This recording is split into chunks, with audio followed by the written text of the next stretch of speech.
Ladies and gentlemen, boys and girls, you are watching the YouTube station identification of one of New Bedford, Massachusetts resident YouTubers. I'm here live in the basement. No, this is not MTV's remote control, and I am not Ken Oberg, God rest his soul. You are watching WEML-TV, Channel 77, Episode 233, May the 17th, 2021, 11:04 p.m. I figured I'm going to do this, and like I said before a few episodes ago, I'm going to bring the fun and entertainment here, and I'm thinking about bringing the sentimental stuff and the deep stuff over at Daily Motion. I think I'm going to try and do that and make some attempts to see if that works out, because Daily Motion, you don't get any comment section, which is a very good thing. So I'll probably keep it at that, and plus the other silly stuff like the TikToks and all that, because the music is copyrighted and everything else. I don't want to get copyright strikes. They'll be also on Daily Motion, or I can put them on Internet Archive. Nah. Anyways, what's quite messing about? I want to give a shout out to one of my newest subscribers to this great channel, Miss Cody Yoda, who and, she's been famous for flirting with Charlie Long on the Heyman Outcast, calling him her bunny. And I checked out her channel. She's pretty cute. I like her. So, Cody Yoda, shout out to you, and thank you for subscribing. Very honored to have you subscribe to me. It's really, really cool. And as you know, always have a lot of fun, and that's what I'm all about. So, it's gonna be a very doozy. So, Cody Yoda, thank you, and hope you enjoy my content. I appreciate you coming in and subscribing, and hope you like what you see in my YouTube channel. I always try to bring the fun, and sometimes the sentimental stuff. Sometimes got to be careful I got to be careful what I say on here sometimes, because sometimes there's some not so nice people that can target me, and I don't want that. So I know that's my family. I just got to say before we get started, if you notice that I smell like I was watching Monday Night Raw, and and then I smelled something awful. I thought someone was smoking pot in the house. So I went outside, and the smell got stronger. And then I went to go upstairs to go to the bathroom, and my mother's like, "You don't want to come up here." I said, "Let me guess." Yep, one of our dogs got hit by a skunk, sprayed by a skunk again, and it was my sister's poor border collie Pepsi right in the face. Oh my gosh! Oh Lord! And the stench is so strong. It's like, how many skunks do we have hiding in this neighborhood? Are they burrowing in our backyard? Because the stench is so stinking strong. I'm like, wow. It took probably a couple days, 3 days to get rid of it. Oh my good Lord. Huh. And talking about crazy cases. On Mondays, you get also, I go to work this morning, and our break room's light's been burnt out. So just as soon as one of my other co-workers, the maintenance guy, clocked in, he fixed it right away. Not playing around, man. It's like I was waiting to get into work. I'm helping him out, bringing up bulbs to him. Unbelievable. So, it was crazy. It was crazy, to say the least. So, yeah, what a crazy Monday this was. All right, let's get right to it. So I can go and get some shut eyes soon. It is 11 o'clock. I usually be in bed by now, but because I don't have to go into work till 7 tomorrow, and I get to wake up an hour later, so to speak, than the usual 5 o'clock time, and just because one of our coworkers earlier this year got retired, and he usually comes in early, so that's why I had to be up early just to get into work. But now that he's retired, don't have to worry about that a little bit. So that's one of the reasons why. Whew. I tell you what, this is the fallout from WrestleMania Backlash. A lot of craziness has happened. Bobby Lashley was celebrating with some very hot ladies, and beautiful, exotic, hot ladies. And MVP's got a lot of fun with that. Introduces Lashley as a champion, and then the ladies accompany him. And you feel like Bobby Lashley looks like the Godfather. Pimping ain't easy. Let me tell you. So, anyways, he issued an open challenge for supposedly the championship. Drew McIntyre comes out, but then MVP says, "Not you or Strowman." So, but McIntyre wants to fight. So McIntyre wants to fight. Lashley was about to get angry. All the girls get all scared out of the ring and all that. So the first match of the night was one half of the tag team champions, AJ Styles along with Omos, to face Elias with Jackson Riker. Jackson Riker did get involved in the matchup, which prompted Elias to pick up the victory via disqualification. And almost, well, he's probably going to be not very happy. So I think Elias was smiling. So I don't know why Elias is proud. Probably he has a plan set in motion or something. Him and Riker have a plan set in motion to get those tag team titles off the waist of the champs. Who knows for sure. Then they had Alexa's Playground with Alexa Bliss and her little doll Lily with the women's tag team champions Natalya and Tamina. So, anyways, and they're talking, and then all of a sudden, Alexa asks both ladies, "What's your favorite color?" And Natalya goes pink, and then Tamina looks at Alexa black and blue. And then he goes, "That's not." And Alexa goes, "That's not nice. Lily does not like. You're lucky Lily likes you." And I'm like, okay. But then there was a segment in the backstage where Riddle was talking to the New Day, and Orton was interrupting because Riddle claimed that he saw a two-headed snake, but then he wanted Orton and the New Day to say, "I'm sorry." They decided not to do that, so Orton says, "How about you and me?" Kofi says, "How about you and me in a matchup? Be like 2009." Orton says, "Fine." So. And then there was another match of Angel Garza versus Drew Gulak. And Angel Garza says that, I'm a man of my word. I'll shove my rose down your throat.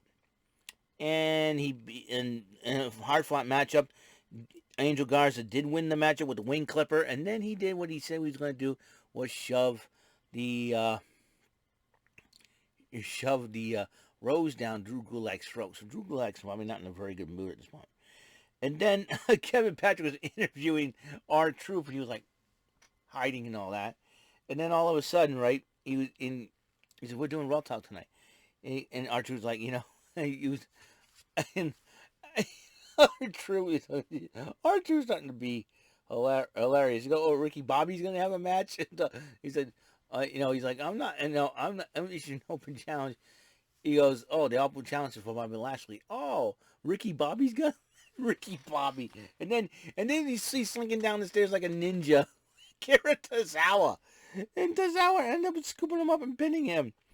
And I've kind of find out that R-Truth won the title 52 times. Oh, man. So Randy Orton went one-on-one with Kofi Kingston. It was a great hard-fought matchup. And then Xavier Woods was blowing his trombone.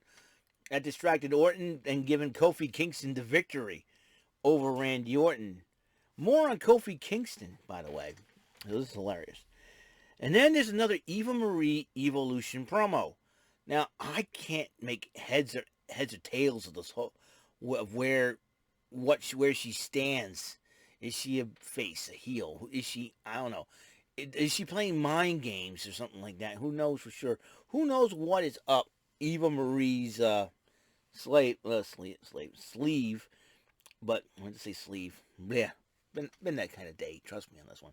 And of course, Corey Graves has the fawn over her, and I hope Carmella's prepared him to sleep on the couch with her dog Pancake and her kitten, or a little cat. I think they both have a dog and a cat. I know of white. So, anyways, both pets are colored white, I think. So, anyways, Pancake's more of a Pomeranian. Anyways, so Pierce and DeVille were talking to Lana, Naomi, and Mandy and Dana about who would face Natalia and Tamina next, or and then they said, well, Aaron Pierce says, "We're going to wait after the match is over." So fine. Charlotte Flair comes in, kicks them all out. Charlotte says she wants a shot at the championship again. She wants a shot at Rhea Ripley. And then Sonya Deville says, "Why don't you just you fight Oscar to beat Oscar, and we'll probably consider you a title shot." And then Adam Pearce says that's fair. So, but Rhea Ripley interrupts Charlotte, saying he ain't gonna beat her and all that. Then the women's tag team championship match happened. A rematch for the gold from Friday night. Natalya and Tamina defending against Nia Jax and Shayna Baszler with Reginald in their corner.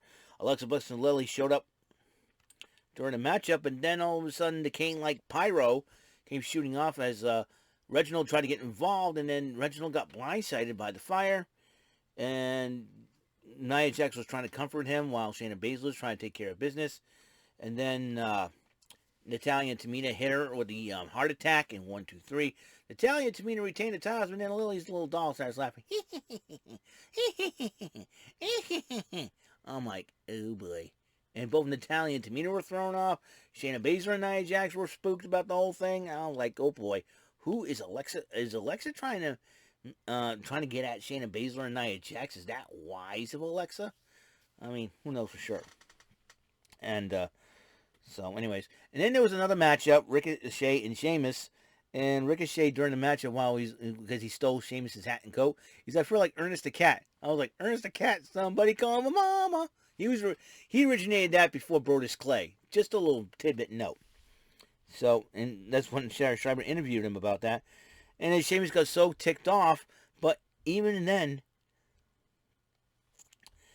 Sheamus did pin Ricochet, and then during the pertaining to the open challenge, Sheamus says, "I'll accept Lashley's challenge." And Sheamus and Lashley would be a heck of a matchup. Would have been a heck of a matchup. But then you got the former members of Retribution, T-Bar and Mace. They want a piece of Lashley as well. With a flip of a coin, one of them will decide. I'm like, oh boy. It's going to be a doozy. Then they had the women's matchup, Asuka versus Charlotte Flair, which was a great match, according to a lot of folks. Overall, it was back and forth, and then Rhea Ripley appeared at ringside, and then Charlotte Flair let Ripley's presence distract her, and Asuka ended up picking the victory over Charlotte Flair. And then John Morrison was walking around like nothing happened to him. The dude got attacked by zombies last night, and yet here is Morrison's walking around being Johnny Drip. Kevin Patrick interviewed him. He goes, well, I'm going to face Priest in a handicap match. I'm going to dedicate this match to my good friend, The Miz, he says. And a lot of people say, The Miz is worried about The Miz. And Corey Graves claimed that, he did not return the texts. I think The Miz is okay. He was tweeting about the his season finale show episode, which is on right now, but I'm not watching because I got to get some sleep, and I'll probably catch up with that. And and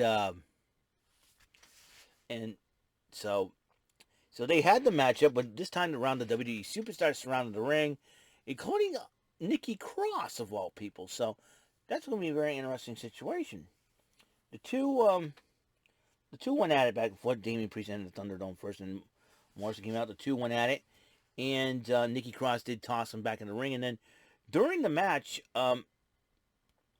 Cedric Alexander took advantage of the chaos and started brawling with Benjamin. Everybody's trying to separate him. But here's the crazy part. Akira Tozawa was one of the Lumberjacks. He's won the 24/7 title. Here's my question.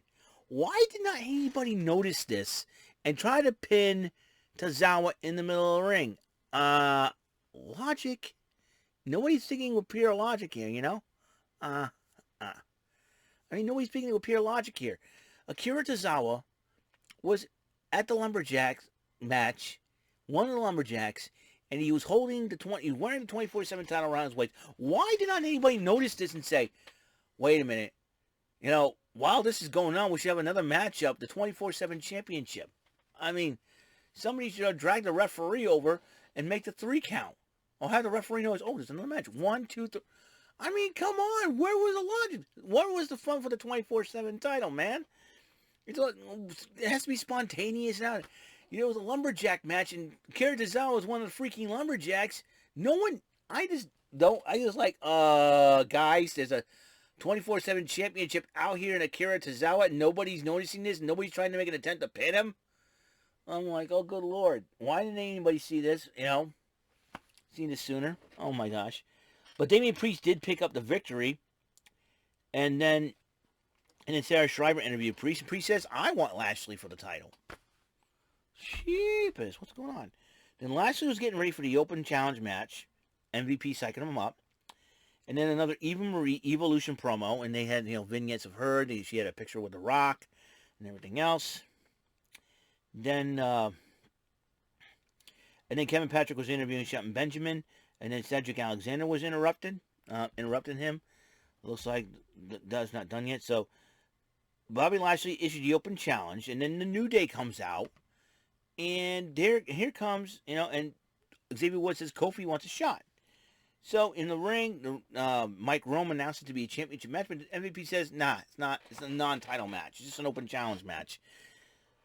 I was like, oh my gosh. And Lashley and Kingston did go at it until in the very end, Drew McIntyre got involved, grabbed MVP's cane, and while the referee was not distracted with Xavier Woods, Lashley hits, McIntyre hits Lashley with the cane, and then Kofi Kingston took advantage of it. 1, 2, 3.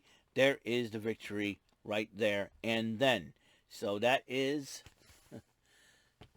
because MVP was about to use the cane on Kofi Kingston, but then McIntyre stopped him and then hit Lashley with it instead. So that is your Monday Night Raw for Event Center for May the 17th, 2021. Here's the more crazier part. Tomorrow night on NXT, there is a championship match going down in a steel cage as Bronson Reed, the Colossal Bronson Reed, will challenge the Way's Johnny Gargano for the NXT North American title. I suggest y'all tune in for that. I'm going to tune in definitely after I come home from band rehearsal. I usually miss 40 to 45 minutes of NXT, but thanks for some streaming sites, I'm able to make up for those minutes. So, and I'm really, really excited. Really excited about that. So there you have it. So there you have it. Again, I want to give a shout out to Cody Yoda for subscribing to my channel. Cody, thank you very much. I appreciate your subscription. Hope you like my content. Tell all your friends. Tell everybody. I know Charlie Long, and give him a shout out for giving. So I appreciate that wholeheartedly. Speaking of the Thursday Night Wars, now Charlie, my friend. Before I conclude this video, a little bit of hype video for the Thursday Night Wars, my friend. You got to focus on your channel, my friend. You got to focus on your show, on your podcast. You got two good dudes in David St. Dennis and David St. Dennis to help you out. But if you're going to be focusing on roasting David St. Dennis because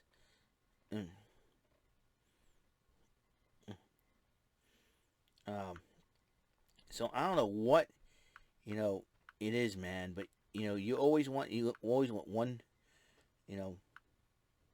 victory. You're always one victory away to be you're the best. Brendan Martin's not going to give up, and neither will Jordan Little. But I got a lot of respect with you guys. You guys are entertaining. You have a lot of fun. So do we. And unfortunately, Brendan Martin has to work this. Brendan Martin has to work this Thursday, but Jordan Little's going to hold down the fort, and so will I, and I will have to as well, because I usually hold down, and sometimes hold down the fort, and with Jordan Little now back, a little pressure's off me, but you know what? I'd be well determined to make sure Rant and Rave is one of the best shows ever. Very honored about that. So I'm going to have so much fun with this. So Charlie Long, Thomas Willis, David St. Dennis, prepare yourselves for battle. Walk into our neighborhood. We'll see who walks out of there with their heads held high. And that is the gospel truth, according to Mr. Eric Lima, third co-host of Rant and Rave podcast. Life is beautiful. So is everyone else. So, that's all the time we have on this show. And I appreciate you guys tuning in. And remember, I'll see you in the next episode. 234. Until then, this is Eric Lehman saying peace, love, and bless out.